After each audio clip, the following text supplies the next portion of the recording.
তো বন্ধুরা, আমরা গদখালি বাজার পার হচ্ছি। তো আপনারা জানেন যে গদখালি হলো ফুলের রাজ্য। তা ফুলের রাজ্যে আপনাদেরকে স্বাগত। আপনারা জানেন ছাত্র আন্দোলনের কারণে শেখ হাসিনা ক্ষমতা ছেড়ে চলে যায়। তারপর থেকে বাংলাদেশে একটা থমথমা বিরাজ করছে এবং এখন আসলে ভাদ্র মাস। এই কারণেই এই ওয়েদারে ভাদ্র মাসে আসলে ফুলের সিজন না। তো সব মিলায়ে আসলে গদখালি পানিসারার কি অবস্থা, সেখানে আসলে পর্যটকরা যাতায়াত করছে কিনা বা সেই জায়গায় কোন অবস্থায় সবাই আছে সেটাই আপনাদেরকে দেখাবো। এই বৃষ্টি ভেজা ভাদ্র মাসে গদখালি পানিসারার উদ্দেশ্যে আমরা রওনা দিয়েছি। তো অবশ্যই আপনারা সাথেই থাকুন।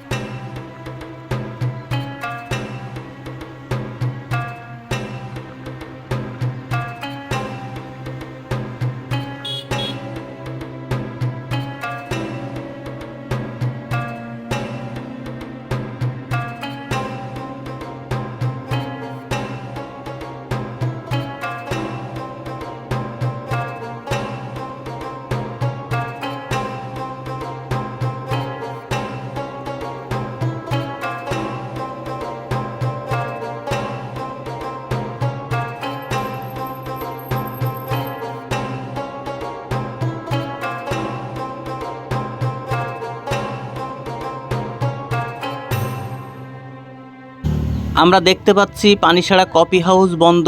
আসলে সম্ভবত বাংলাদেশের অবস্থা ভালো না, এই কারণে মানুষ আতঙ্কে আছে, সেই জন্য হয়তো বা বন্ধ আছে। তো সামনে আগায় দেখি যে আসলে পানিসারা বাজারের কি অবস্থা।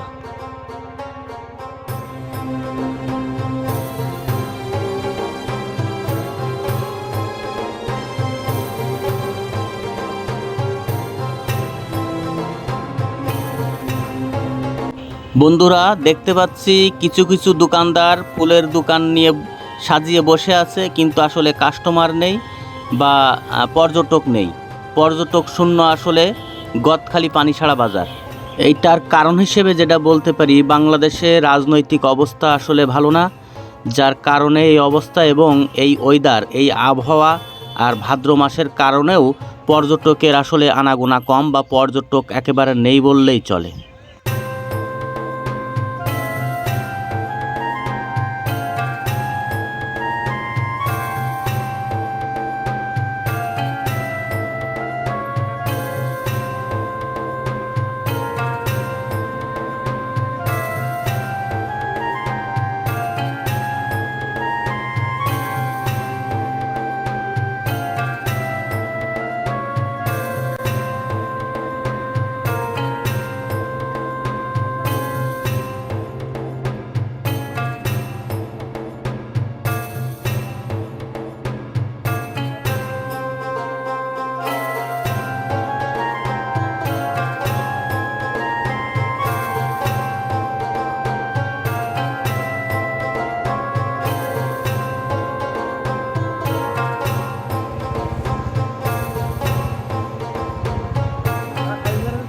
আসলে যেইটা ভেবে এসেছিলাম, ভাবছিলাম যে এখানে অনেক লোক সমাগম হবে, কিন্তু আসলে কোনো পর্যটকই নেই, কোনো লোকজনই নেই এখানে। আমি আসলে যে উদ্দেশ্যে এখানে এসেছিলাম সেটা হলো না। চাইছিলাম যে একটা ভিডিও ব্লগ তৈরি করে আপনাদের সামনে উপস্থাপন করব, কিন্তু সেটা হলো না।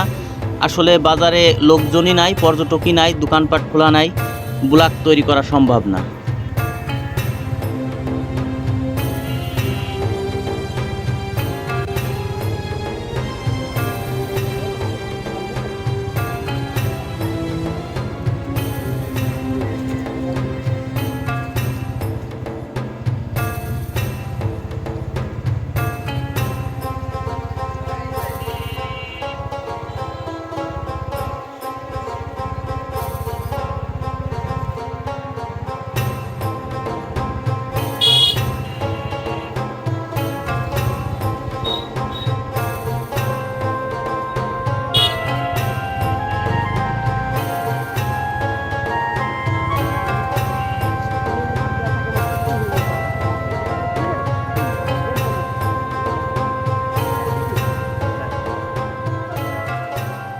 তো বন্ধুরা, বাংলাদেশে রাজনৈতিক অস্থিরতা কমলে এই ফুলের রাজ্য গদখালি পানিছাড়া আবার যখন তার প্রাণ ফিরে পাবে এবং জমজমাট হবে, সেই সময় অবশ্যই ভিডিও ব্লগ তৈরি করে আপনাদের সামনে হাজির করব।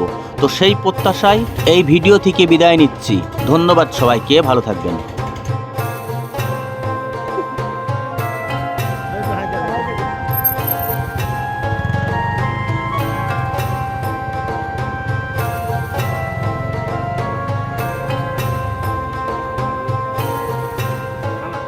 কি বলছি